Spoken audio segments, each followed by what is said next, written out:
Okay, it's rolling. So how you doing, sir? Just doing fine. Super, super good to talk to you. And let's discuss whatever we have to discuss here and solve some problems. Yeah, absolutely. I have to admit, the first thing I wanted to bring up was I've just been looking at some of the Skinwalker Ranch stuff in a bit of in-depth. I don't know if that's something you've looked at much. Yeah, I've got a different view that everybody else has as to what's going on there. And I'm doing a book on apports and manifestations. And I say all Skinwalker Ranch is that's what it's about. So if you Right. listen to Jacques Ballet says, at one point he said, the only thing we really didn't have at Skinwalker Ranch was UFOs. So they had orbs, but they really didn't have Yeah. UFOs and stuff like that. And what they had was what I discovered goes on big time in UFO is this whole deal with apportations and manifestations, where things are appearing and reappearing and disappearing and flying around and stuff like that. And so, if you know the background story, is that this DIA guy wants to go and he wants to check out this weird place, and he goes there and he gets this infinity sign appears in front of him when he's there, and they become fascinated because that's basically what it's about. I mean, you got DIA, and they Yeah, were yeah. that interested in the UFO stuff. They're interested in like some of the stuff that happened, like where the woman comes, she puts the groceries down and unpacks the groceries, goes to the next room, comes back, and all the groceries are back in the bag.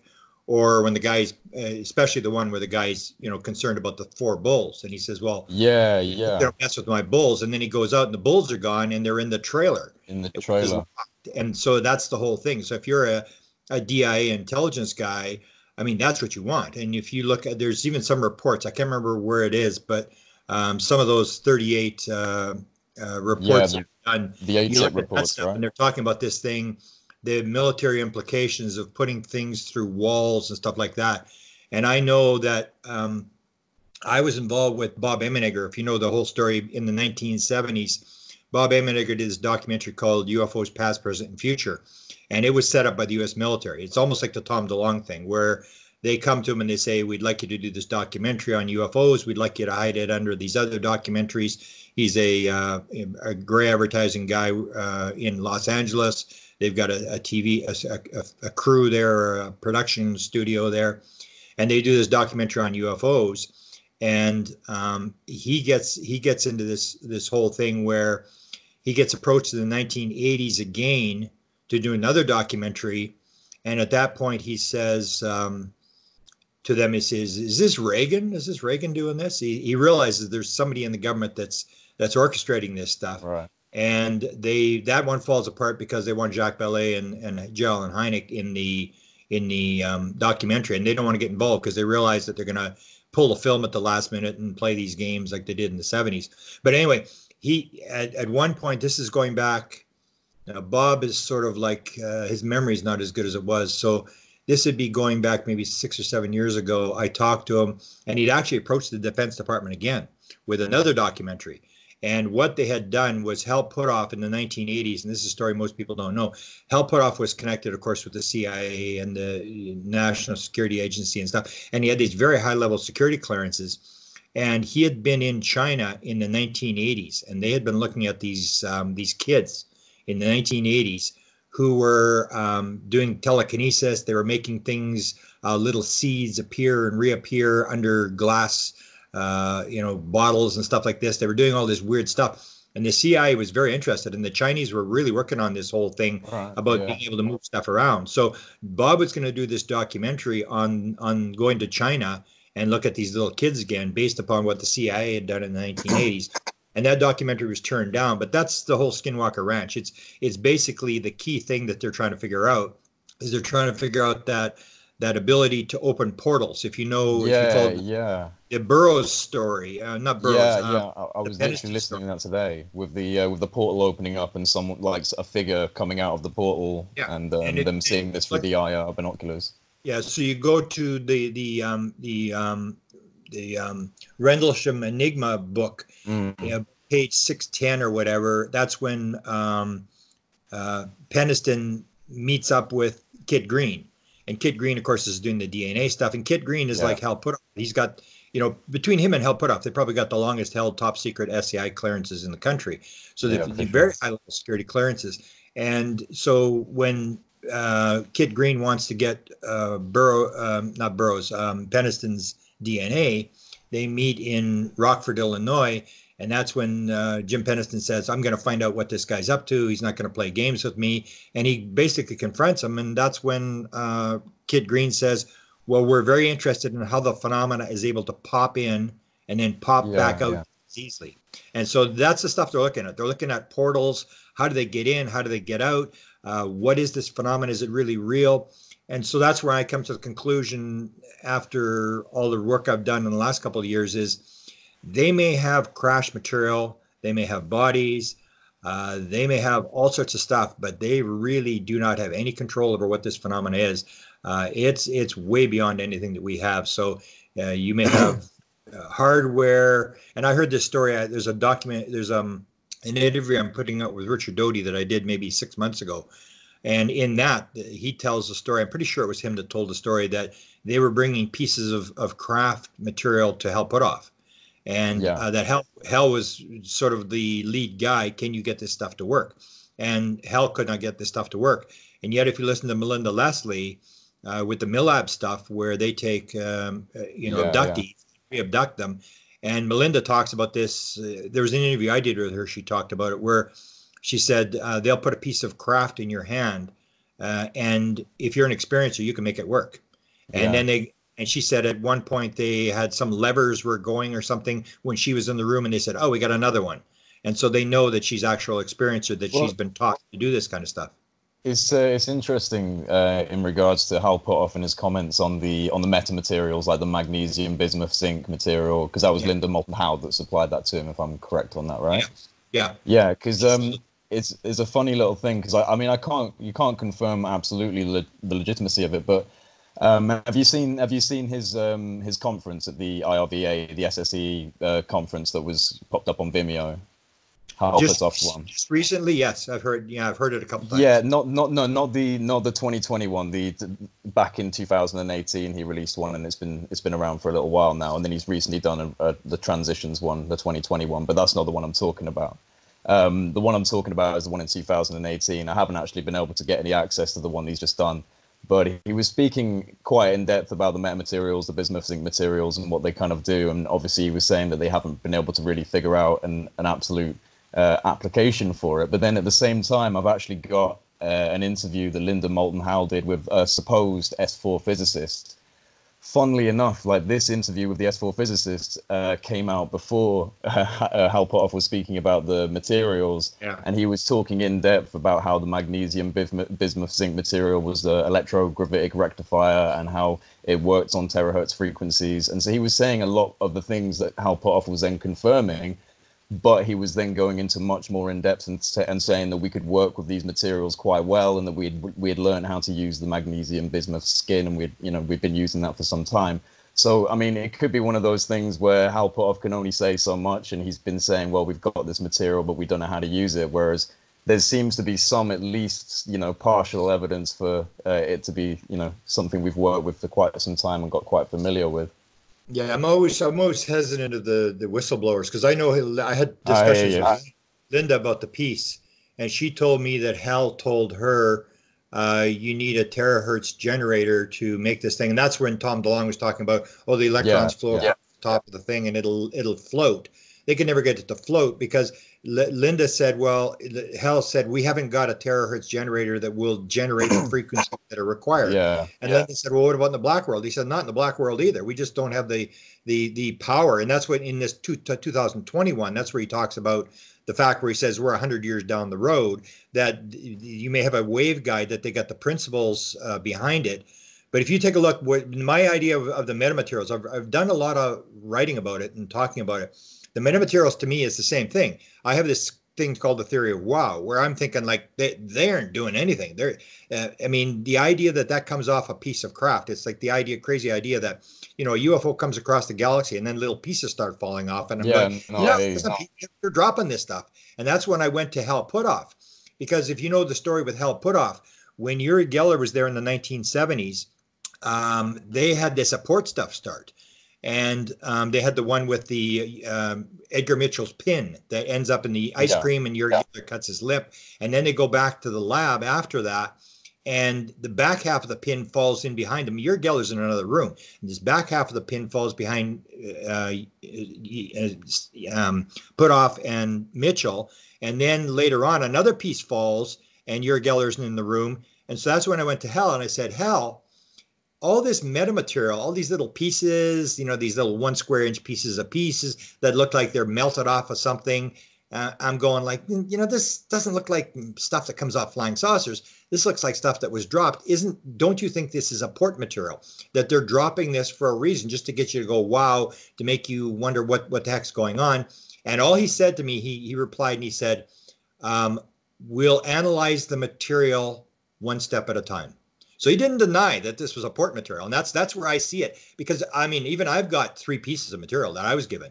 And the one I was given was from the same field as the gift, what they call the gifting field. This is the one where Tyler D takes Nolan, which was the guy. I'm not going to mess around with his name. It was Gary Nolan and Diane Pasolka to this area.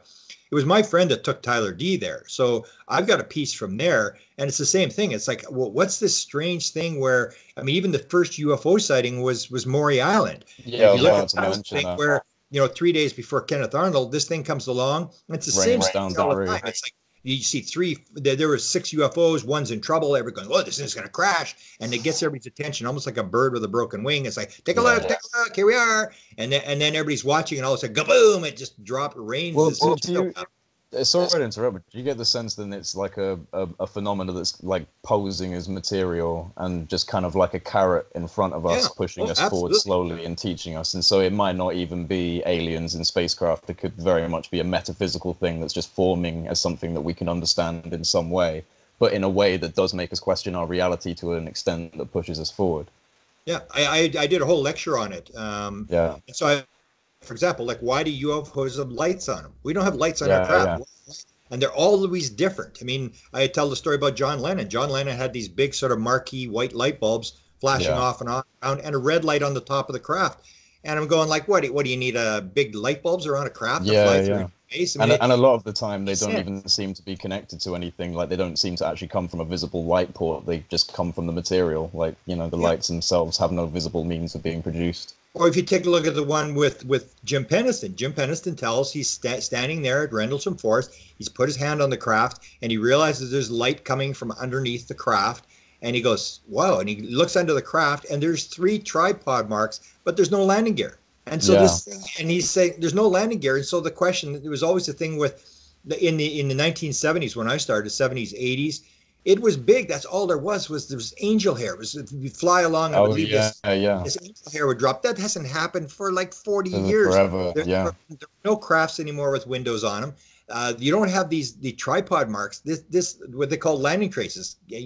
Stanton would say this is the 4,000 landing traces, physical evidence, all this kind of stuff. That hasn't happened in 20 years. And I talked to Ted Phillips about that years ago. I said, Ted, has this stopped? And he said, well, yeah, there's 1 or 2, but basically it stopped. And it's like they're turning to pages of a book. And so they put in crop circles. And it's not to really give you a direct message. It's to make you go, what the hell is going on? And everybody starts wondering, even like the whole thing with the Nimitz. It's like, oh, it's a big threat and stuff like that. No, it sat there for a damn week before they finally picked up on it. And the Bashar, the alien channeler, when they ask him about it, he says exactly what I say. They're sitting there going, here we are, over here, come chase us, hey. Or they go into the nuclear missile cells. They're sending a message. It's like, why would you turn on the lights if you're going to go into a nuclear missile cell and shut down the missiles? Why do you need the lights on? It's like, turn the lights up. They can't see us. Turn them up. Make it brighter. They can't see us. They want us to see them. They're sending these indirect messages. And the more I look at it, the more I realize that it may not definitely be ET. And guys like Keel and Jacques Vallée were there years ago. I used to think they were nuts. I'm on the same sort of frequency now. And even some of the stuff that I've gotten recently, where I've got exact direct correlations between things that happen in the spirit world and things that happen in UFOs. And I'll give you a prime one. And this is kind of shit you can't make up. Chris Bledsoe, who's one of the most famous, experiencers, and I've known him since I had a bizarre experience with him in 2013 at his house. I was And gonna ask you about that, but I'll let you finish your yeah, story. Go on. so he at one point he told me the story. He said he told me the story about getting injured, where he was told not to touch the craft when it was powered up, and he's got this really bad arthritic thing going on now. He was cured from Crohn's disease, but now he's got this arthritic thing, which is really, really bad. And he indicated to me that's what it was. He was told not to touch it when it was powered up. But he tells the story because at one point he talks about flying the craft. So I said, you flew the craft? Because I got 50 people that have flown the craft, and I'm very interested in what they say. And they all say the same thing. So I said, you flew the craft? I said, stop. I want to get you on Skype. I want you to go through the whole story. Tell me exactly how to fly a craft, start to finish. He talks for 5 minutes, exactly how this is done, how they operate. And there was one part of the story where he says, there's an egg-shaped object, and the door was there, and I walk in, and I suddenly realized the craft is way bigger on the inside than it is on the outside. And I look back outside and it's small, and I look inside and it's way bigger on the inside of the craft. Now, in physical, rational, analytical, world, this makes no sense whatsoever, that the craft is way bigger on the inside than it is on the outside. So then I'm talking to a guy named Ron Johnson, who's an experiencer who's been 8 different beings, documented all this stuff his whole life. I'm trying to get him to do a book. We're going to try to get him to put this book out because he's documented everything. And he says he's had 35 near-death experiences, and 37% of all experiencers say they've had near-death experiences. So I said, well, Ron, what kind of things happen in these near-death experiences? He said, well, 3 of them, they allowed him to go into the spirit world. And he goes into the spirit world, and he says he meets with his mother. And one time she's physical, like physical as physical can be. 2 times she's like a spirit being. And that starts to make you wonder, like, what are we really talking about here? And he says, she takes him to this building. She says, okay, in this building, when you come here, when you die, because he's got very bad heart condition. When you die, you're going to come here and you're going to get a room, and your father has a room. And he says, as she says this portal opens up in this sort of building wall, and you can see his father in this room. And then he says the building is very, very small. And then he says his mother takes him into the building, and he said, it's way bigger on the inside than it is on the outside. And I'm going, that's what Chris Bledsoe said about a flying saucer. And I'm going, there's no... Yes, there's too many parallels. It doesn't make any sense to make up a kind of story like that. And no, I see those kind of parallels in the spirit world, where you see the same sort of correlation, and you start to wonder, even with the beings. Like, I just did an interview with Nancy Tremaine, who's famous for dealing with the reptilians. I'm doing an interview with her the other night, and then I said, well, when did you first see, when you're on the ship in 1961? And she said, I was there, and she calls him Mister. She said, he was sitting at a paddle board and he was human. I went, well, he's human? It's like, I thought he was a reptilian. And so he's human, then he was a reptilian, and now he's a spirit being. So the whole thing is, what are we really dealing with? So we have this impression that we are physical, that once you're a human or a reptilian or a gray, that's the way you are. And when you start talking to the experiencers, who I say you've got to deal with, because they're the people who are actually interacting with the phenomena, they'll start to tell you, oh, no, it changed to a ball of light and then it disappeared, or it came through a portal, and sometimes it's physical, sometimes it's like a 3D hologram and stuff like that. And we start to realize that it's way more complex than we think it is, and we're making a lot of really bad assumptions about how the world actually works. Well, someone brought up to me recently the fact that people seem to forget about the fact that this isn't really just a government disclosure issue in regards to, as you said, with the phenomena, there is no rules. It could come in at any time, and it could completely, if it wanted to, it could present itself to the whole world at once. So the government doesn't have a full control over this. So if anyone thinks that it's a completely solely government secret, that they have it contained and that they're going to be the ones that reveal it, I think that's kind of a short-sighted way of looking at it, because obviously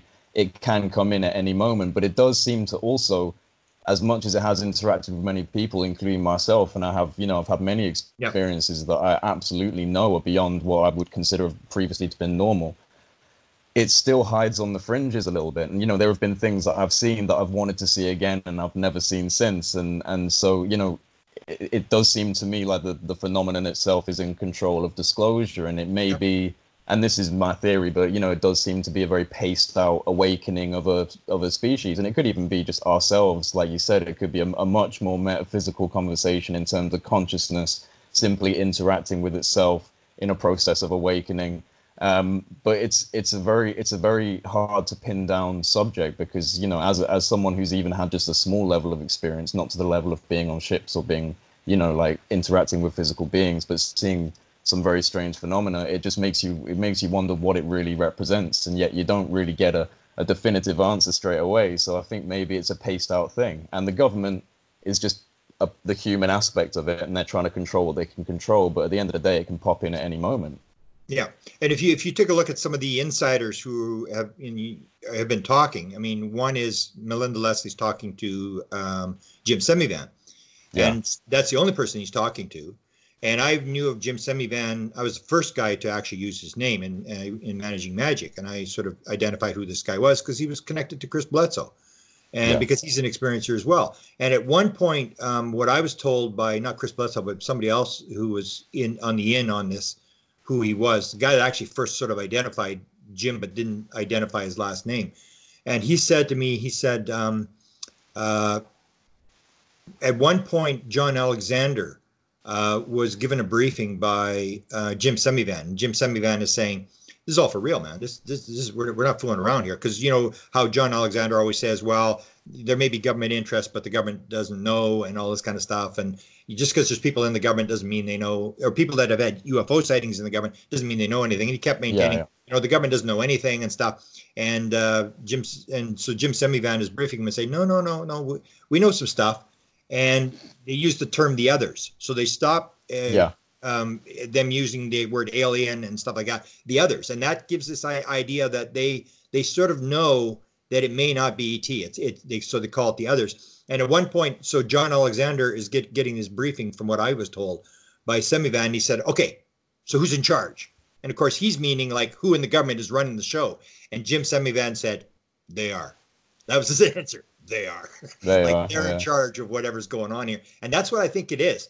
It's like when you start hearing these stories about a craft that's bigger on the inside than it is outside, when you start hearing about things going through walls, I always look at it as like military bravado. I mean, it's like people going to Linda Howe or to other people and saying, you know, we got this, we got that, and all this sort of stuff. And it's like, well, if you had that kind of stuff, you know, the stuff that I saw in the 1975, I mean, I think you would be doing better in the Vietnam War in terms of what technology you've got now. I think it's a lot of stuff. Yeah, we've got this. We've got it under control. Even like Linda said, you know, we've been flying to star systems and trading with star systems since 1972. And I've always got problems. It's like, well, what do they need that we have? They don't have anything. If you take a look and start looking at aliens, people say they're coming for our gold and our women. And like, I mean, they don't have they have no jewelry. They don't have toilets. They don't seem to sleep. They don't seem to eat. And the more you look at it, the more it looks like it's not even a physical phenomena. When you start, but you got to talk to the experiencers, because if you listen to people who are claiming to be inside the military, they're telling all these stories, but to me, I think a lot of it is just sort of made up to say we've got this under control. We're winning all the wars in the world. We've got the Arabs under control, and it's this kind of stuff where they're putting this stuff out, and it's part military bravado, and it's also the thing where what they have to do to slow you down is not really to kill you, but just throw mud in the water. Where they put out two different stories. You know, one has a period at this end of this sentence, and this document doesn't have a period at the end of the sentence, so they can track how things are going. Because that's in terms of, and I think you know this, then in terms of intelligence, it's not like they have some sort of big antenna that picks up all this alien intelligence. For sure. The only way they learn what's going on is to deal with the experiencers, and that's why they dealt with Chris Bledsoe. That's why NASA spent a lot of time and had him like their ambassador, is because you got this guy with high level knowledge, high level contact, and they're trying to find out why are they contacting you? How are they doing it? That's the only way you're going to learn, is to go through the experiencers. And so a lot of experiencers are very upset that the government's watching them. And I said, well, are you crazy? I mean, of course they're going to watch you. I mean, they don't know what's going on. So they have to watch the people, the phenomena, because the aliens aren't talking to them. So that's why it's civilian intelligence gathering. Yeah, that's all you're doing. You're gathering it up from the people who are on the bottom. So that's where I say that the main thing that I do right now is not so much to listen to the government, is to listen to the people, because the government's not going to really tell you in some ways. In some ways, they're trying to get the story out, but in some ways, they're not going to tell you They're not going to even tell you about hell. the consciousness stuff and the contact stuff. That's not where they're gonna they're not gonna mention CE5 type of scenarios and these types of Yeah, things. yeah, but if you go to an experiencer, if they Exactly. trust you, they will tell you everything they know. I Yeah, mean, yeah. and you start to the stories, and then you start looking at even the free survey, where you start seeing these parallels. Where I say, like for example, like a contactee, 40% of them, it's almost like the story where the UFO is bigger on the inside than it is outside. It just doesn't make any sense. Or where Mm. somebody says 40% of all experiencers say at one point during their experience they knew the answer to everything in the universe. And I go Yeah, like, well, yeah, what yeah. this Downloads person? and things like that. And a bit of everything. And because I had that sort of experience myself, and I've talked to people who've had that thing where they say they knew Well, everything, and it's like, hang on, it's how do you essentially know? it's a transcendental experience, really, isn't it? Like an expansion of consciousness, oneness, universal oneness. People have said they've experienced that kind of thing through meditation practices to psychedelics. Yeah, So it's a transient experience that seems to be something that can be experienced through a lot of different stimuli, including this, apparently. yeah. And I wrote a book. It should be out. I don't know when it'll be out, in a month or whatever. But it is called Contact Modalities, where I say all it is a different modality. That everything's in the field. All the answers are in the field. Everything's in the Mm, field, and it's your ability to shut down things rather than being smart or whatever. It's the ability to shut down your rational ego yeah, mind and go into the field. And experiencers can do this. They're very easily hypnotizable. They're very right brain. That's what Roger yeah, Lear said, who did the alien implants. They said, what's common between all experiencers? He said, they're all right brain creative people, and yeah, all the implants are on the left side of the body, which makes sense because the left side of the body is run by the right brain. So they're interested in the right brain. People who can access the right brain, the female brain, that's the universal brain. It's your left brain that's causing all the problems in the signal. And I'm even doing an interview on Tuesday with the show Skeptical, and I've done a few with him, and he does a lot on consciousness and a lot on yeah. experiences and UFOs and stuff like that. And what it basically comes down to, there's two things I always recommend people read. Is one is Journey of Souls by Michael Newton, and that gives you the idea that 7,000 regressions, where people start to parallel the kind of stuff you see in UFOs. And the other is Jill Bolte Taylor. And Jill Bolte Taylor, I don't know if you know her story, but she's done two big TED Talks. One was, I think, the second most popular TED Talk of all times. And she's a neuroanatomist from Harvard University. Right. And she has the left brain hemorrhage at 37 years old. And her left brain is completely flooded by blood. And she describes it quite clearly. She said, there is neurons in your left side of your brain that make you think that you are a separate individual from everybody Yeah. else. And when the blood floods that area of the brain, it will shut it down, and you will suddenly realize that is an illusion. You are one with the one that is all. Almost like that was the one guy who was on board the ship. He wrote the book called The Children of the Greys. I can't remember. I can never forget his name. But he said he confronted the Grey at one point. He said, "What's your concept of God?" And the Grey said, "We are one with the one who is all." And that's this whole thing, that when you shut down this Yeah. ego thing, whether it's through psychedelics, through it's a brain hemorrhage or whatever, you suddenly realize that you are one, that everything is all connected. And Yeah. that's why I say that's how they get here. You cannot get here from wherever they're coming from unless you understand the concept of oneness, Yeah. because that's No, what they're absolutely. doing. Everything is one thing. There is no time, there is no space. Yeah. And they are able to transition, and we're stuck on this planet. As long as we believe there's time and space and physical universe and all this kind of crap, we ain't going anywhere. Because Well, and that may be the part of the stuff that the government is trying to sort of work on, is this concept, as Kit Green said to Jim Peniston. We're trying to figure out how do they pop in and pop out just as quickly, because they come into our world. They can come in as a ball of light. They turn into a gray alien or whatever they turn into, and then they pop back out into wherever they're coming from. Well, we're moving into the realms of almost, the Merkabah, in terms of traveling without even the need of a craft. You're just using your own manifested energy vehicle, of so to speak, and it's from, ascended levels of understanding that you're one and that you can manipulate this field because this field is you. And, Yeah, and that seems, it's funny, it's funny how many comparisons get drawn through things like, people will laugh, but if you go and look at Star Wars, the things that they say about the Force and, like, Yoda, for example, it's amazing. And it's amazing how many comparisons can be drawn and little hints dropped in, because I do believe that we have absolute control over our physical reality, but you have to actually understand that. And, you can even look at it, and people might get a bit touchy if I go into this, but even look at the Bible quotes of things like, having the faith of a mustard seed to move a mountain, because, a mustard seed is just ambient consciousness. It's got no barriers and breakers to say it can't do anything, and therefore that's the secret. So it's almost like, again, it's like in meditation, the act of letting go, the act of like not having any past events or future events corrupting your thoughts, just being in that moment, and that moment can unlock that expansion of consciousness. And so it is absolutely just about understanding that we are one, we are this one energy,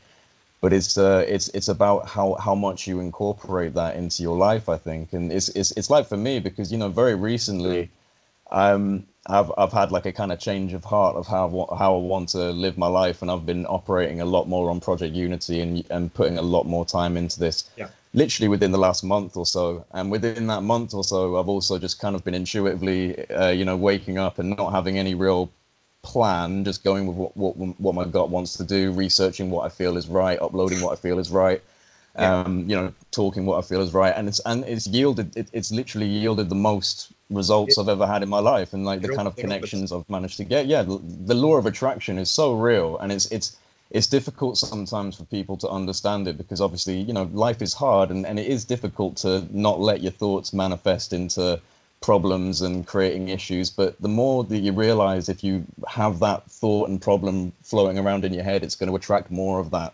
The more you can, work on breaking out of it. And I think we have been majorly miseducated. I mean, we should be meditating in school.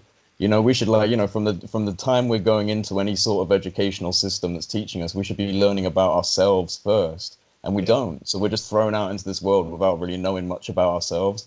And then we just blame the world around us instead of realizing we can affect it through our own thought process. Yeah. Sorry. A couple of items on that. I mean, if you take a look at the Moody Blues, who were supposedly abducted in 1967, going from Manchester into London, you start looking at the songs they wrote.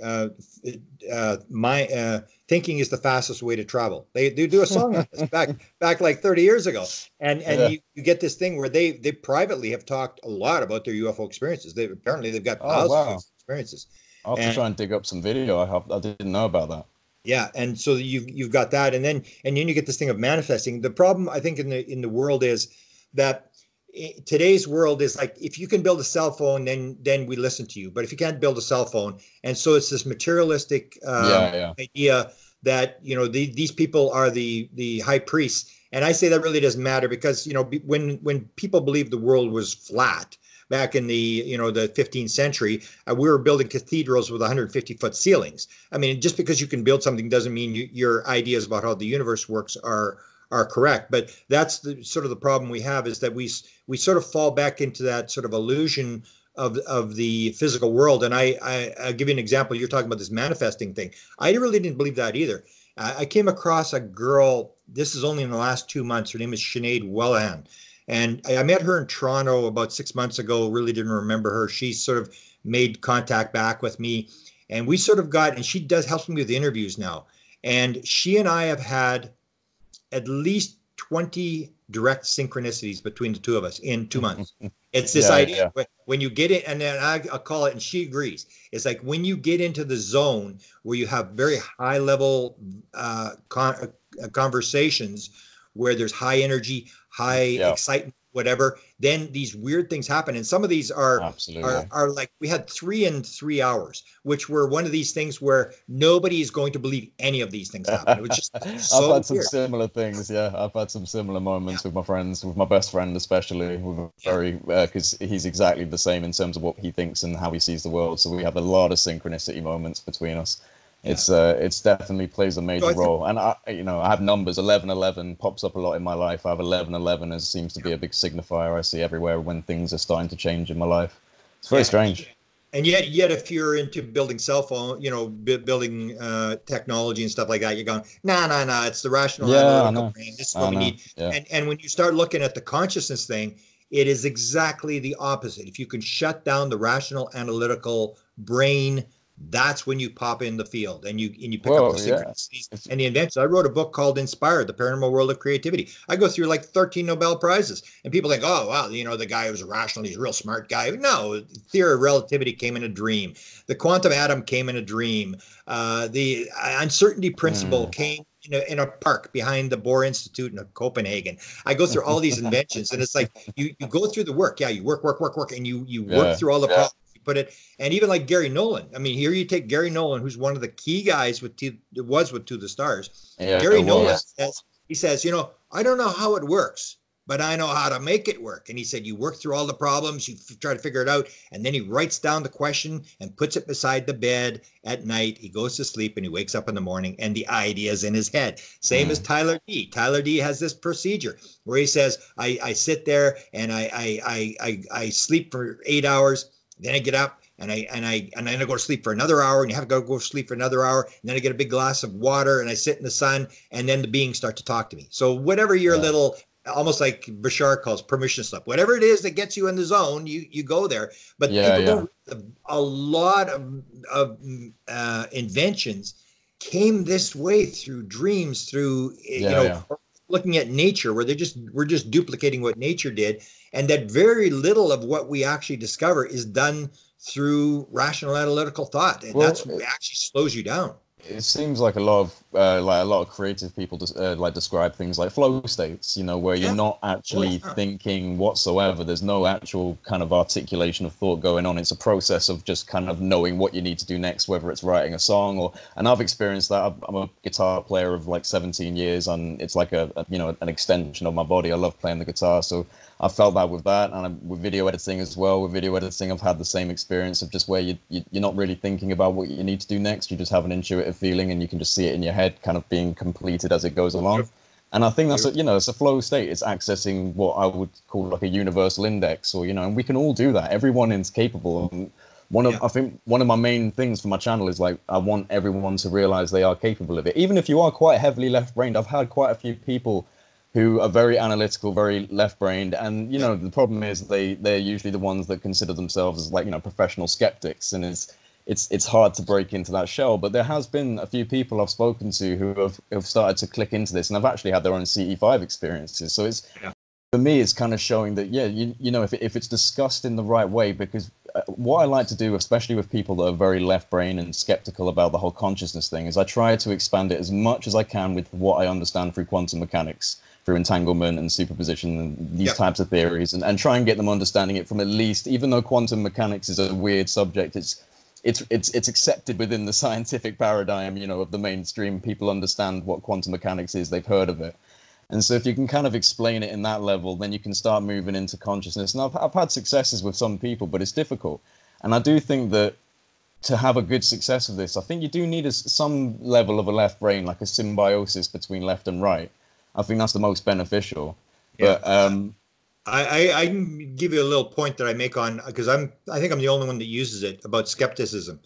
And that is a thing that's called the left brain interpreter. I don't know if you ever studied it. It's not really discussed in neurology, because it's just plague. I mean, you do not, because it basically destroys all neurological theories. Is that in your left brain? It's the same as Joe Bolte Taylor says. You have these neurons that when they get flooded by blood, suddenly you realize you are one with the universe. You are not an individual. That's an illusion. And the other one is that in the left brain, they have what's called a left brain interpreter, and they don't talk about it for a very specific reason. And what they did is, as you know, the split brain research that they used to do.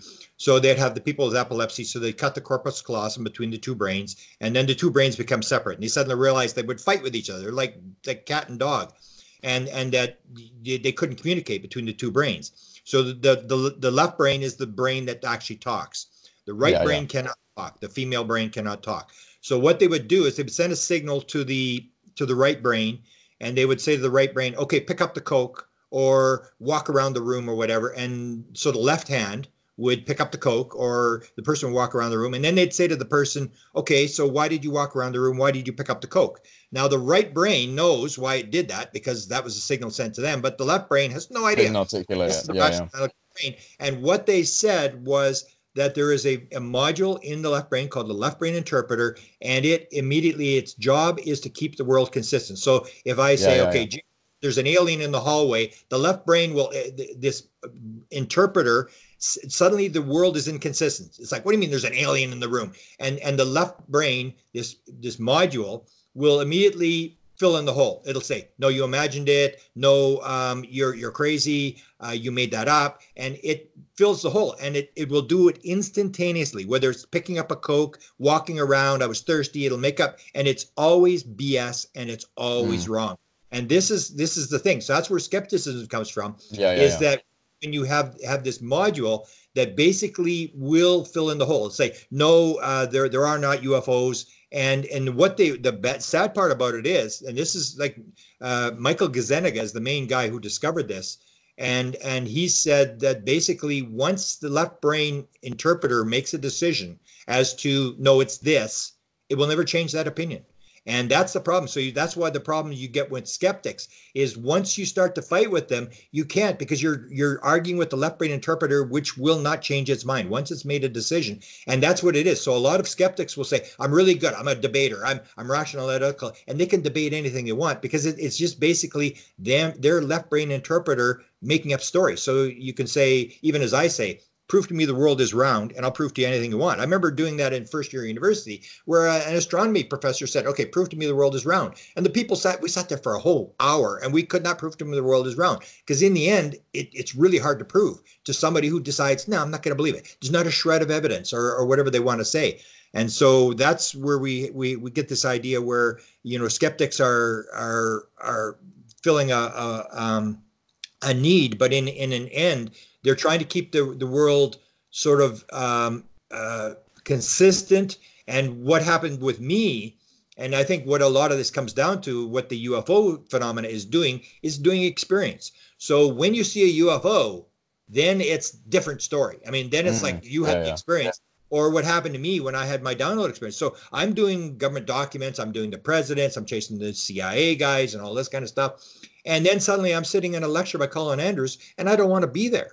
I mean, I'm not into crop circles. I'm just there because he's a high-level guy, and there was this big controversy about him saying 80% of crop circles were hoaxed, and I'm going like, I got to go see this lecture. And I wasn't interested, and I zoned out, and that's one of the contact modalities. It's just a daydream, and you zone out, your left brain shuts down, and suddenly, boom, I have this download experience that basically says to me, it's all consciousness. The whole thing is consciousness. This is how it works. And when I had that experience, it's different than your left brain saying, okay, this is garbage or whatever. Then the zone opens up, you go into the field and you pop it out. And as you know, because you've had these experiences as well, I always say to people, when you have these experiences, this aha moment, it comes with absolute certainty. And that is the hardest to explain to people, is the absolute certainty. And that's where I say to people, like we've had the phenomena where they knew everything in the universe. And I say to them, well, how do you know you knew everything in the universe? How do you know there wasn't number 6, 7, 8 on the far side of the universe that they forgot to tell you about? And they'll say exactly what I would say about my experience. How do I know that this was real? And I'll say, I'm not sure. I just know it. You just know. I know it's real. There's no question. This is the answer. You don't figure it out. You analyze this. This is how it works. And you know this is how it works. There has been some incredibly difficult conversations I've had with people because of the fact that, I would never pretend to know everything, because I am honestly of the opinion that the more you learn about this, the less you know. Yeah. But, the things I've seen have just made me a kind of stone cold, like, you're not going to tell me that this shit isn't real, because I've seen it. It's floated above my head multiple times. And so, it's really difficult sometimes when you come across someone who is just absolutely like, this isn't real. ESP isn't real. Universal consciousness, there's no proof for it. Yeah. And it's, I think we all have to learn how to adjust ourselves and speak appropriately with those people, because it's really easy to lose your temper and then no one gets anywhere. We need to try and learn to speak with these people, and it's hard. Like, if I had a sighting in 1975 and had the download experience in 2012 and then the major one in 2017, I'd be as stupid as them. I mean, that's I think the big factor is when you experience, it shifts you, and it's like, or like people say about UFOs, like you get down this rabbit hole and you can't get out. Well, no, you can't get out, because that's what they're doing. They put this thing in your head, and it's like, no, you can't walk away from it. You can make all the excuses you want. I had the experience, and yet bothered you. It's like, what the heck was that? That was my whole thing in 75 when I had the sighting. And I went around and I investigated all this town and I interviewed all these people, which I really don't like interviewing people, but I went and interviewed these people. I did this manuscript and I went to have it published. And the woman, nobody could care less. The one woman said, you may believe in this kind of stuff. Count me among the unbelievers. And it still bothered me. I going like, what's going on here? And so all I was interested in is somebody's got to know what that thing was that I saw up pretty close, 5 times. Yeah. And so you can't get out of the rabbit hole. Once you're in the rabbit hole, you're in there and you ain't getting out. No, when it first happened to me, I remember when I was working a job I'd never go back to. I was working as an insurance agent. Please don't judge me. It was just a quick thing. I moved to a new city and it was offering a high pay. So I got this job, and I remember that I had my first experiences when I was working at this place, and then I was spending my time on the computer pouring through the CIA's Freedom of Information Act library at my office, just going through all of this and sending emails to people like, hey, have you heard about remote viewing and the Monroe Institute of Applied Sciences and all of this stuff? And people were like, what the hell are you talking about? And I didn't stay there long. I remember I actually just hung up and walked out and threw my badge out and put it in the bin and never went back to that office again. And started getting involved even more heavily in CE5 and understanding this and other things. And that was around the time I created this project. But it does create a division. I mean, I was talking to Sinead about this, and she was asking about the fact that most people in the UFO community have a very hard time with relationships. And I said, but you got to realize that it's this very dramatic thing, that the fact is that people who have near-death experiences, like 75% of them get divorced. And the vast majority of them quit their jobs. It's because you change to a different person, and the people that are around you are going like, Jay, what the hell happened to you? Like, you've gone nuts. Because unless you have the experience, you don't realize, and it shifts people so dramatically, but you can't get out of it. You can't walk away from it. No. And that's what I think UFO phenomena is doing. It's putting it in your face, and you and I become the messengers, and we go out, and then other people have experiences, and then you work indirectly, which I think is a good thing with you doing documentary. So when you do, I think what they've done, I just interviewed Sherry Wild, who has this 3-year series coming. She's got one of the most bizarre stories ever. And she's got this 3-year series. And at one point she's driving in the car, and suddenly there's this 3D holographic TV screen in her screen. And she stops the car and she's going, what are you doing? They're like, what is this? And they said, well, this is the first scene to your movie. And well, movie, yeah, we're going to do a movie. And they made her write the book. She didn't want to write the book. They forced her to write the book. Then they forced her to do the movie. And now this movie thing is turned into a 3-year series that's coming out with this really bizarre stuff. And what happens, I think, this is part of a good part of a disclosure, is that instead of confronting people face to face, what you do is you put it in a documentary. And then the skeptic will say, this is bullshit. I'm going to watch this thing. It's garbage. And he'll sit there and watch it. And he doesn't realize he's getting brainwashed. Because it's not like somebody's in his face saying, this is the way it is. You turn on the TV, you can watch it, and nobody knows you're watching it. And that's how I think they do it. That's how I think majority of people are going to get shifted, is through media, because that's what people do. They watch TV. It's subliminal. It's almost like subliminal advertising, where they're getting the message through. So I'm glad that you're doing documentaries, and I'm glad that Hollywood's picking this up. And it's almost like African American. That people say, well, they haven't got this fact right. They haven't got that fact right. I say African Americans or gay rights or whatever, there was a lot of bad movies made about them, a lot of bad jokes or whatever. It didn't matter. As long as people talk about it, eventually people are going to make the right decision. Well, it's the way you talk about it.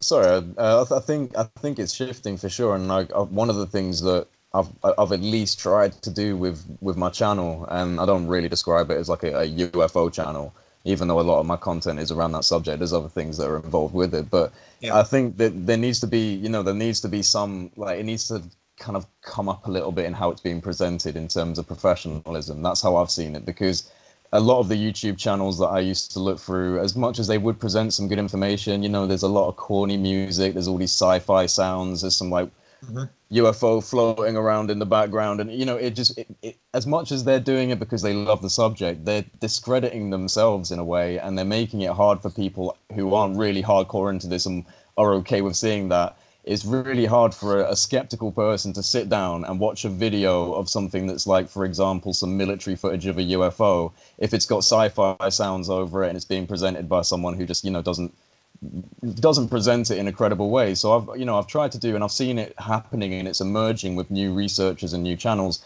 It's being presented in a much more professional manner, and it's being shown in like especially when it comes to productions, UFO productions used to be quite corny, and you'd have to sift through quite a few different types of ones to find one that felt like it was actually enjoyable to watch. At least that's just for me, and some people might disagree.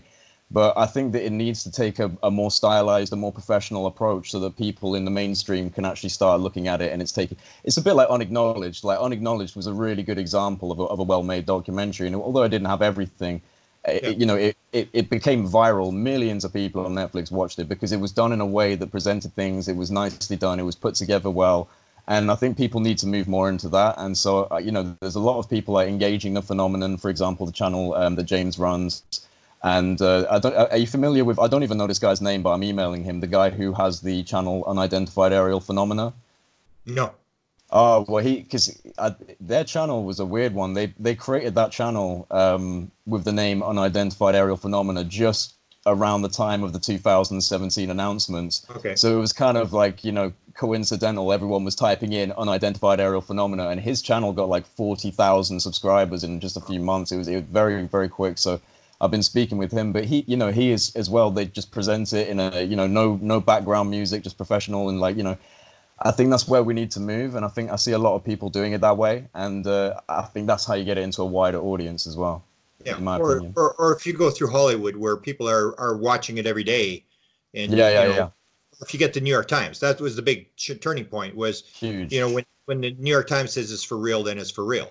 And suddenly everybody, and yet what you had is, even though people were sort of skeptical or they were on the edge, as soon as it came up in the New York Times, everybody went, yeah, I knew that already. Because we used to have this, I read an article called The 64 Reasons Why they're not going to tell you the truth. And one of them was Stephen Greer's thing was, well, if they ever announce that this thing's for real, I mean, the stock market's going to melt down. I remember one of the metallurgists who used to run for the Canadian government in the 1950s on the UFO stuff, who said they handled tons of material, said to me, says, Grant, I'll tell you what, if they ever disclose that UFOs are going to exist tomorrow, he said, sell everything you got today, because tomorrow nothing's going to be worth anything.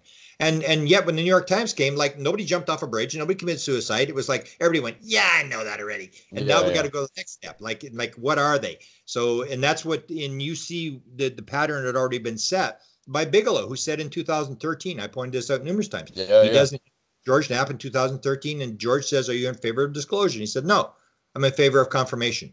First, you confirm that it is real. And then a couple of years later, you start talking about aliens. But first you got to confirm rather than disclose. And that's exactly what they did. So you can see that thing where they're doing this gradual sort of rolling it out. And it's a matter of time that I mean, I know from when I started in the 70s. I mean, even in the 70s, there's all these assumptions that people make. Like, for example, if you had more than one UFO sighting in the 70s, nobody, even I, wouldn't listen to you because it was considered to be a random phenomena. Now it's not considered to be a random phenomena. So you've got to realize that the thing has moved like a million percent over what it was in the 1970s, where people can really sort of accept it. They may not really buy into it, but they know what a gray is. They know what a reptilian is. They don't realize, like, I'm doing this thing on, like, are there ETs? That's the book I'm writing right now. ET or maybe not. And you look at, I'm doing some interviews with people with light language. There is no way light language existed more than 10 years ago. I'm saying to people, who's the first person to speak this light language? I'm interviewing a woman who speaks 20 different alien light languages. And these people are all over the place, but they weren't around. Reptilians were not around before 1988. Greys were not around even before 1980, because the ones, Betty and Barney Hill, theirs had hats on. And realize that this stuff has come, almost like the aliens. Okay, now we're going to do some reptilian stuff, and the reptilians started. Now we're going to do grays, and there was no grays in the 50s or the 40s. There was no reptilians. There was no mantids. There was none of this stuff. There was UFOs, and then in 1952, after the detonation of hydrogen bomb, suddenly there's human type people came up. And in the 1890s, when they were flying around, the beings that were in these 1890s ships said they were from Mars. Well, nobody believes that anymore. And you can see that the attitude is just shifted. And we don't realize, we think that what happened today happened before. It's not. You got to realize that the phenomena is changing the story, almost like we're watching them turn to the pages of a book. There's no more alien. There's no more lights on the craft. Where do you think it's leading? Where do you think it's leading, you personally? Well, it's an idea that we are not alone, but the way it's leading me, because where I'm being led to this thing is No, this ain't even ET. This Yeah. is a phenomena. It's the same thing. Like when you see these crossovers between the spirit world and this thing, it's like, it's the same thing. It's just they're taking a different mask. So in the 1800s, they would appear as fairies. And what they're trying to do is raise your consciousness. The whole concept is that when you flood the left brain, you realize that you are one, that everybody is one. We started as one. We decided to be separate. We caught on this separation thing, and that we have this play. That's why I say Michael Newton is the big thing. Michael Newton, Journey of Souls, is the whole idea that in the spirit world, we agree, that you and I agree before we're born, we're saying, hey, Jay, we're going to come in, we're coming in to Yeah, raise yeah. consciousness, to do this thing. You and I have a meeting before we come in and say, we're going to do this interview in 2020 in March, and we're going to do this, and then we're going to do that, and we're going to get together with these people, and we all made these arrangements, and whether that is true or not, I that is have an intuitive feeling that that's true, but just yeah, quickly, I just wanted to say that. yeah. Yeah. And you start realizing that if that is true, what's going on with Michael Newton's 7,000, apparently now it's 35,000 regressions that have been done, and everybody says the same thing. It's this idea, or even like Dolores Cannon talks about it, or Susie Hansen talks about the three waves, that there are people who have agreed to come in, and that's why I refer to the young guns. So like I may be in the second wave, and then the third wave is sort of the Star Children, the young guns, and that these groups have come in to agree to raise consciousness, and that they realize it's going to take a long time, and everybody's got their little role to do. And so the way I look at the whole universe and this whole thing is, it really doesn't matter what it is that if I made this agreement with you and with other people to come in before I was born, Michael Newton says that when you die, you only get asked one question in this panel, and they have the guys with the robes, and the guy's got the medal, the guy in the middle's got the gold medal with the alien writing around it and all this kind of stuff. And they only ask you one question: how did it work out? Because Jay, you set up your play, and I've got a play next door, and I'm running my play. And all you have to worry about is, what did I come into the world to do? And am I doing it? And that's all you got to worry about, so that you get into this sort of idea where you sort of let it go, and you try to get into the field and say, what am I supposed to be doing? And you go by your feeling rather than rationally, analytically trying to figure it out. And you've said the same thing I've said, is once you get in the field and you allow that, stuff starts to manifest. And as weird as it sounds, people start coming in. We had these 20 synchronicities or 30 synchronicities. It was just wild. Everybody was appearing, and we were starting to get these offers, and it was just like unbelievable. And I would say to Sinead, I said, can you actually believe this is happening? Because I only had my first conversation with her on January the 1st of this year, and it's just like a twilight zone, what's happened between her and I. It feels the same with me at the moment, but yeah. And that's, so you go on that, and then you just live in the excitement of the moment. And that's absolutely this idea where I refer to it as well, this idea where Jesus says, if you have the faith of a mustard seed, you can say to this mountain, move, and it will move, and nothing shall be impossible. And if you actually start to believe that kind of stuff, and the beings are saying the same sort of thing, you stuff that they can do, is it's your belief system that is holding you back. And that when you start to have that things, that sort of the excitement and the sort of the openness to shut down the analysis and all that kind of stuff, then things start to happen and things start to manifest. And the regular world doesn't believe that, but if you're in it and you have the experience, almost like having a UFO experience, once you've had that experience of that kind of stuff happen, you realize, oh, this is how it works. And even Gary Nolan, that's what Gary Nolan says. I don't know how it works. I don't know if there's little elves in your head, he said, but I know how to make it work. And that's the thing. All you have to do is figure out, how can you make it work, and just do it. Keep doing it. Doing it. Him and Gary Nolan and Christopher Green and the rest of them seem to be interested in what they've. Well, I think Kit Green's described it as the genomics of supernormality, in terms of a genetic or a genetic disposition to the strange DNA of and the idea of right brain, intuitive, creative thought. And Gary Nolan actually reached out to a very kind of a small scale YouTube channel, really great channel. I can't actually remember the name of the channel off the top of my head now. Did a long interview talking about the kind of connections to DNA, and how maybe there could be some hereditary traits, and certain families may have certain sensitivity heightens to these phenomena. But it does seem to be linked to an expansion of awareness. Simply as that. If you could just put it as that. If you're able to expand your awareness beyond what is right in front of you in the physical world, then you have a better chance of being able to interact with this in some level. because it requires a letting go of what is around you. I've got actually a DNA thing, which we're running a DNA. I don't know if you've heard my DNA experiment. It was actually No. I've got a guy who actually worked. He was not removing. He was a government.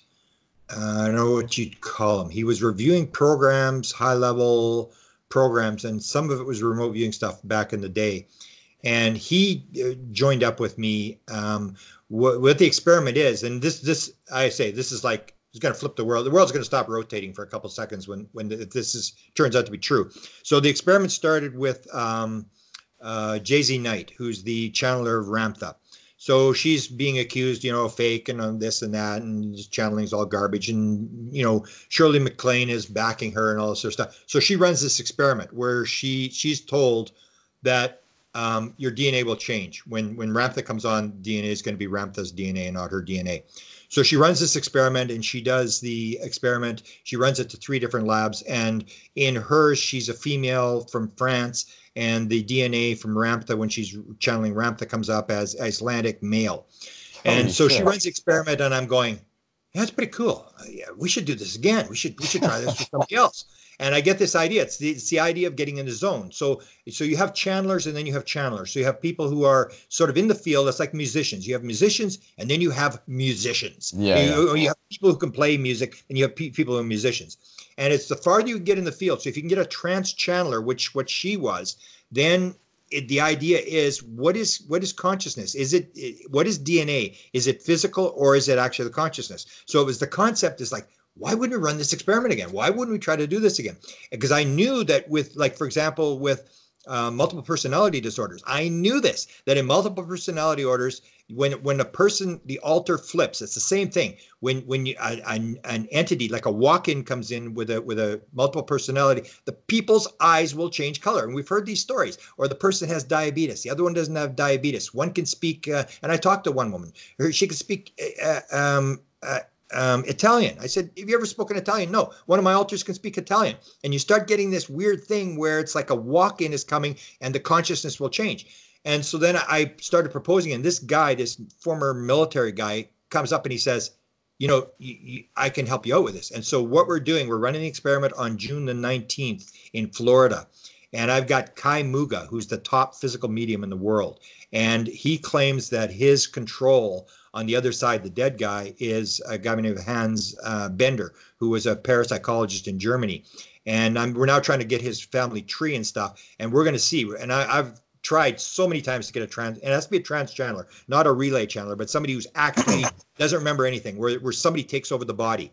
And I'm going like, why would we not do this? Like for $200 to run a couple of DNA tests, why don't we do this? Because if it works, let me tell you, things are going to change. This whole thing about what is DNA. If the DNA changes when a walk-in, like when, say, Bashar was going to do it, and then somehow it fell apart. He was actually going to do the experiment as well. So that's what we're looking for, and we're trying to get these people, and I'll run as many tests and spend as much money as I can, and all I'm going to need is a second white crow, and then people got to really start to think, like, what is consciousness? I mean, if you can do a trans channel and a channel comes in and the DNA completely shifts to a different sect or whatever, and we're going to run them through independent labs like 23andMe, where they have no idea what it is. And I'm pretty excited about the experiment. I think it's going to work. This military guy thinks it's going to work. There's these proposals about making sure it's done properly, so these guys don't look, you didn't do it right. You didn't, handle the samples properly or whatever. But we've got some pretty high-level people that we're going to try to do this experiment with. And I don't think Jay-Z faked the test. I think it was a real test, that she actually did this test and it worked. And a second one will change everything you think about consciousness. That consciousness is the DNA. And that's even what Tyler D said. If you look at Tyler D, who is the guy in the American Cosmic, talks about this fact that, and he told this to my friend who took him to the gifting field. He told my friend this. He said, you realize that the number one antenna that is used is shaped like a DNA. And if you take a look at the deep space antennas that are used by NASA, they're shaped like a DNA. He said it's the best type of antenna there is. And if you look at the frequency, he says the frequency that is being picked up by the DNA. He said the DNA is picking up the signal from the beings, that it's the same frequency as deep space communication. And you start getting these crossovers and you go like, wow. I mean, some of these people, the DNA is a key factor to this whole thing. Well, and he's working one angle, we're working at another angle. If you're, if we're gonna go from the idea that there is a universal consciousness and that the physical universe is a construct of universal consciousness, then everything within it is at the most fundamental level an energy of universal consciousness. And if we're, as human beings, quite complex, sentient, kind of crystallized forms of consciousness, almost like a focal point within the field, then yeah, our DNA would be, as it is, the programmable matter of what makes us. It forms us at its root level. It would be a conscious energy, and so I'm sure, the studies of DNA and the connections to consciousness will only be revelatory. That was the second download. The first download I got was in Colin Andrews' lecture, where it said, "This is all DNA. This is all consciousness," and it gave me three things. But in the 2017 one, where I was actually walking down a street when this thing came, it was more specific, and it was basically doing something that I'm trying to spell out in books now, is that we make false assumptions. And so it said to me, it was basically giving me these things. It says, and the number one is the one you just talked about. It said, is the world made out of nuts and bolts? If it is, well, that's one world. But if the world is made out of consciousness, if consciousness is primary, then everything changes. All the rules change. Is it a random world? If it's a random world where things are happening by accident, that's one world and all sorts of rules. But if it's not random, if it's pattern, all the rules change. Is it one life? If it's one life, then it's one set of rules, and it's that you can predict things. But if it's multiple lives, everything changes. And it was these 24 things, one after another. It was like after another, and it was like it's actually the opposite. And that's have you got those available? I'd love you to send them to me if you've got. Yeah, I can send you the outline. I just got luckily I wrote them down. I remember it was very, very cold. I had to take them off my glove, and I'm writing these things down, and then it sort of stopped, and then I walked, and you know the feeling. So I walked along, and it started coming again. I go, oh no, it's coming again. I started to write, and it was the same thing. Is the more I look at those ideas that came to me, the more it validated. Because in 2012, I was one of the first people to really use the sort of the consciousness word. I didn't know. I made the joke. In 2012, February 26th, I had this download. Before that, I couldn't have spelled consciousness, and I couldn't have cared less. And so even when I had the download, I thought it was just consciousness, and I didn't realize till later it was non-local consciousness, and it got more elaborate as it went along. But the same with me, Grant. Exactly the same story. Yeah. And so we got to rely on those things, that when that comes, you got to write it down, and then you got to work on it and play off that we are getting help. I firmly believe, and whether it's our self, because it's all one thing. If you come right down to it, it's all the same thing. You are I am you. When I look in your eyes, I see myself, and you look in my eyes. It's the idea that there is no separation. And yet, whatever it is, wherever it's coming from, you realize that you are getting help. I even have a good friend here. It's a funny story. He's a big, really well-off guy here in Winnipeg, and he had two experiences where he gets this idea where I should go out and skywatch. And he never had a UFO sighting, never thought about UFOs. And he's at a cottage. He goes walking outside, and he says, "You should take your laser and skywatch." And he goes walking with this laser, and this UFO goes flying by, and he zaps it with his thing. And then years later, he gets one of the top remote viewer people that was working for a guy who's known as the Raven. He used to run the remote viewing program for the U.S. Air Force. A girl who's working for him they do experiments and it's not official government stuff, but they do experiments where she is to predict, okay, what's the Associated Press photograph in Tuesday morning newspaper? And she was 75% accurate. So he hires her, and he's talking to her. He's asking all these questions about his business and all this kind of stuff. And then he says, I had these 2 UFO sightings. And he describes his 2 UFO sightings that he had. And he says, where were they from? She goes, what do you mean, where were they from? They weren't from anywhere. He said, what do you mean they weren't from anywhere? I saw there's UFOs. I zapped it with my laser. She said, you sent them. You sent them. There was nobody in them. You sent them to wake yourself up. And that's that it may all just be like a play, that we are all, you and I are in this play, and we're setting it up. It's all consciousness. There is no real physical world or even time and space where you start to see this kind of stuff. And I picked it up. Barbara Lamb first told me this story, but then I'll tell you the story that Susie Wild told me, because she describes it the same sort of way. Like, that was really strange. So they regress her. And Sherry Wild had this experience at 17 where they stop her in Wisconsin on the road, and these Greys take her out of the car, and she freaks out and stuff like that. And she makes this promise that she's going to write this book and do the movie and all this kind of stuff.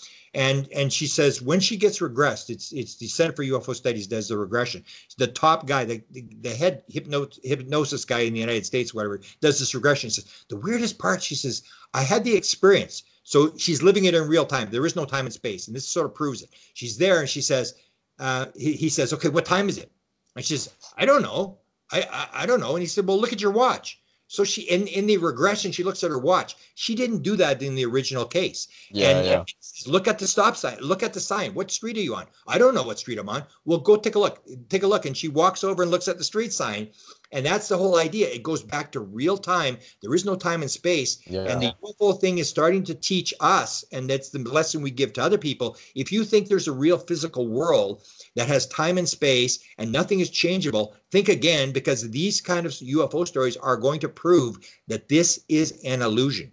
Yeah, no, absolutely. I couldn't agree more on that. I would ask you, though, do you think it's entirely a metaphysical question, or do you think there is some visitation that just happens to be physical beings? Because I believe there is absolutely life in the universe that's physical. Whether or not that's visiting us and it's the same thing is a different question. Well, it's all going to be screen image. Like I'll tell you again another example. So my father dies, and 2 days before, my father was a pretty skeptical guy. I mean, he used to argue with me all the time. And 2 days before, his father appears in the room, and he says to my mother, "My dad was here today." And she said, "He was here." I said, "What do you have to say?" He said, "He's just here. That's all you need to know." And Sherry Wild tells me she's 15 years old. She's on board a ship, and she's introduced to Albert Einstein, Albert Schweitzer. The Jewish girl in World War II who was wrote this book or whatever that was, I can't remember her name was. The diary. The diary. So she was introduced to her, and she was introduced to Tesla on board the ship. So of course, as soon as I hear that, it's this idea: are there real things? So I say, okay, Sherry, stop. You have met Einstein? These people, they were on board the ship. Were they physical beings? And she says, I know where you're going. I know where you're going with this. She says, I'll tell you what. They may have been holograms, but they sure looked physical. And people are shown all the time. Their dog comes, they bring the dog on the ship and stuff like that. So is it a dog? Yeah, it's a dog, but we got to realize that it's all screen image. My father's thing was a screen image. The Albert Einstein, the thing that the screen image can come in and take on a physical form. And that's why I say whatever these beings are, they understand the concept of oneness because they can come out of the field. It's not going to be a physical being that's taken a flying saucer, filled it full of food, come 5,000 years across the galaxy, whatever. They're popping in, they're popping out. They understand the concept of one, that it's all one thing, and you can move from here to here instantaneously. So they may have some sort of physical place where they live, but they're in the field. They're coming out of the field. They may be physical, going into the field, coming into our field, going back into the field, but they're coming out of a field.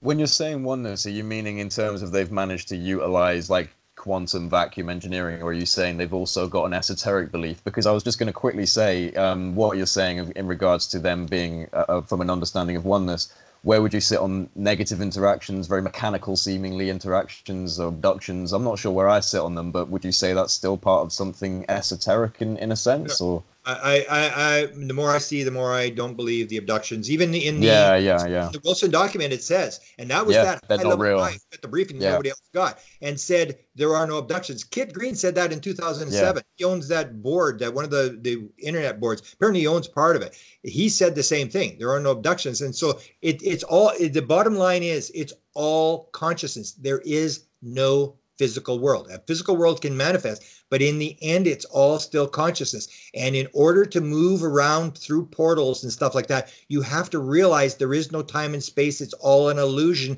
It's all this thing that's manipulable if you can get into the field. So the reason we can't is because we think that there's time and space. We think that it's a physical world. We think that consciousness is a creation of the physical world, and that it's separate, and that there's objects. There aren't, and that's the other thing I got. There are no objects. If you get into people saying thing. There's this and there's that. No, it's all one thing. It's a verb. It's a movable thing. And the physical mind, the ego mind, wants to turn things into objects.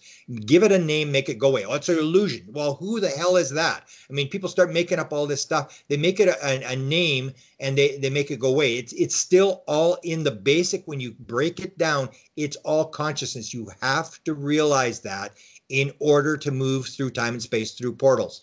As long as you believe it's a physical world and you have to fly through things and bend time and space and stuff like that, I don't think you're going to get there. You have to realize the fact that it's all ooly stuff, as the one quantum physicist. It's all ooly stuff. And when you realize that, then you start to understand how to move around in the field. And that's where the consciousness thing comes. It's all consciousness. There's nothing but consciousness. It is not nuts and bolts. That's what it told me. Is it nuts and bolts? No, it's not. It's consciousness. Well, I mean, even nuts and bolts is consciousness. Us flying in rockets is a projection of consciousness. Yeah, so as but humans. it's made out of consciousness. So consciousness Yeah. is making it can make, it's the same as you and I aren't physical beings. We are we are souls who have screen image, have come in and formed a physical sort of illusion type thing to play this sort of thing. And then we're going to go play something else. We're going to do this role. We can do whatever we want. Whereas we think you can only do it at one time. The beings in the field, it's almost like this Nancy Tremaine, where she says at first the guy's a human being, then he turns into, then next time she sees him, he's a reptilian. Then she sees him and he's a a spirit being. Or if you take the famous Aunt Terrell, the Zendra thing with the Mission Rama at Mount Shasta, 2014, 2015. I interviewed the people who were in that. Yeah. And in the 2014 Zendra, they said that the Aunt Terrell was as physical as you and I. It was completely physical, and that all the 7 people that were in the Zendra were all having different experiences. So even though they were all seeing the being, they were getting different messages as if they were in there by themselves. And then in the 2015 Zendra, they opens it up at the same place on the mountain, and the same sort of people are in there, and they go and they say, oh, he was a hologram. You could see the trees through him, and he was up above, and he was a hologram. He wasn't solid this time. He was a hologram. And then I talked to one Navy guy who never wanted to be identified because he said, I'm an architect and I'll lose my job if someone knows I was in that thing. And he said, I'm telling you, it was not a hologram. I was standing right there, and it was as physical as could be. And that's the whole thing. So people are seeing different things, that it can appear as a hologram. It can appear as whatever. It can appear as an owl. It can appear as a deer. It can manifest. And we have to realize that everything is, so we have the idea, well, there's screen images, and then there's physical beings. I say, no, it's all screen image. It's all screen image. It is all screen image. Yeah. But like, just as we as humans are exploring space, is there, what I mean is there does seem to be almost potentially a levels of this. So as much as it is all consciousness, perhaps there's a physical universe like the one we're in, and then there's a metaphysical universe, perhaps. It's a denser form of consciousness. Yeah. Yeah. And so there's an interaction with like something that definitely seems to be of a higher state of consciousness. But is there also just physical beings in physical development on physical planets that happen to be here visiting us, Physical beings are just denser consciousness. So they're I know. I'm not arguing on the consciousness aspect. But they're coming in. So they're not always that way. So I'm saying it's not a physical being who's coming in a spaceship made out of little metal that flies across the universe. It's some being that is able, through the understanding of oneness, to realize I can change into a ball of light, move across the universe instantaneously to another place, and pop in as a physical alien being. One time I'm going to be a gray, next time I'm going to come as a reptile or whatever, that they can move into that field. We think that we're stuck in this physical this physical form, and that's all we can do. We don't realize that we can go into the field as well, the same as they do, become a ball of light, and then go into another world and appear as a reptilian or whatever we want to appear as. That when you can change the density of your consciousness to whatever you are. So there's different levels of consciousness, densities of consciousness, but it's still all consciousness. And you have to realize it's all consciousness, and that you can change the consciousness and become a less form. Like if you can go into your body, so you leave your body and you go floating around the universe in a lucid dream or in an out of body experience, it's still you, your consciousness, Your identity is there, and you've got to realize that you can move around. The problem we have in the physical universe is we think it's solid. It is physical. This is the way it is, and consciousness is just an epiphenomena of the physical being. It's all ooly stuff. It's all consciousness, lower vibration, higher vibration, and that you could move from one state to another. I think because I'm in complete agreement with you on consciousness. Absolutely. I think what I'm trying to get at is that if it is based solely on these things interacting from a place of oneness, for me, oneness means understanding that we are a universal consciousness, and that actually comes, for me personally, from a place of love and from a place of unity. And it does seem a lot of the interactions that we see and experience, like the ones of Chris Bledsoe and others, are very almost angelic and do represent a higher level of consciousness and love and unity and peace.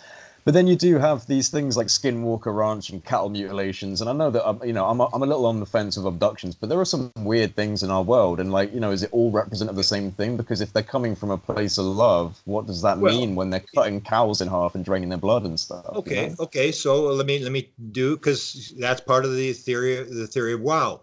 If you take a look at now, his name's going to escape me. The guy who has the biggest catalog of cattle mutilations in the world.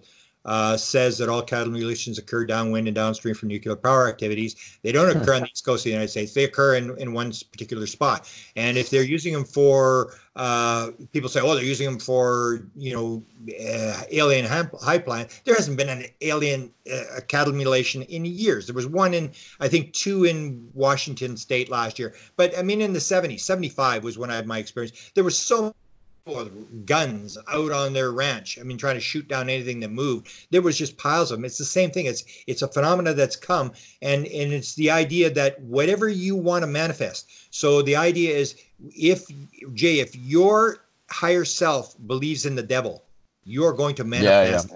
Because if he appears as an angel, you're not going to listen. And so people manifest it. And there's a debate that was done between Bud Hopkins. It wasn't a debate, but Bud Hopkins and John Mack. And John Mack makes the point. It's in Boston. You can look it up on the internet.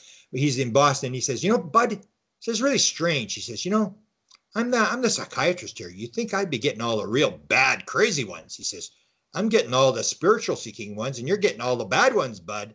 Maybe that has more to do with you and I, Bud, than it does with the aliens. And that's the whole idea, is that you are manifesting. So what I would say is, if you are manifesting grays, you are manifesting fear. Grays are fear. So if you're and there's a guy that is about to come public. He's a very, very famous guy in Hollywood. I've known him for a couple of years. I've now got in contact. We're going to meet with him in Los Angeles. He's coming forward with a book. And he said that what he was told is that when they come into your brain, and I've heard this, Sherry Wild says the same thing. When they come into your brain, they go into your brain and they look at what's in your brain. So if you're in a state of fear, they're going to take fear and they're going to teach you a lesson with fear. So they're going to appear as a gray. And you'll see experiences where people start with grays, then they go like Chris Bledsoe. He starts with tall, 7-foot bluish green beings, and then suddenly the angels appear. You see this, the progression. There's nobody who's ever had the same being. So if you get grabbed by the grays and they're abusing you and whatever they're doing to you, whatever, why does nobody simply only have grays? It starts with grays, then suddenly you get reptilians coming in, then you get mantids, then you get like Nancy Tremaine. Suddenly there's angels, and there's angels with damn wings on them. So are they actually aliens or angels with wings? And you start to see this progression whatever your state of mind is, I believe that's what you're going to manifest. I just wrote down something while you were talking, because it came to me as it seems to sum it up a little bit. And the phenomena is a manifestation of our intentions, both conscious and unconscious. Exactly. So you can consciously interact with this and say, I want to come from a place of love and unity, or you could be unconsciously interacting with it and not realizing that you're manifesting that experience. So we're on the same page. I'll give you an example. I'll give you a real good example that proves this, because I did the book on contact modalities. So I say it's all the same thing. So you take psilocybin research that's done at Johns Hopkins University. Or you take the lucid dream research done at Stanford University. In both cases, at John Hopkins, they have two people in the room at all times. You can't have one because one person has to go to the bathroom.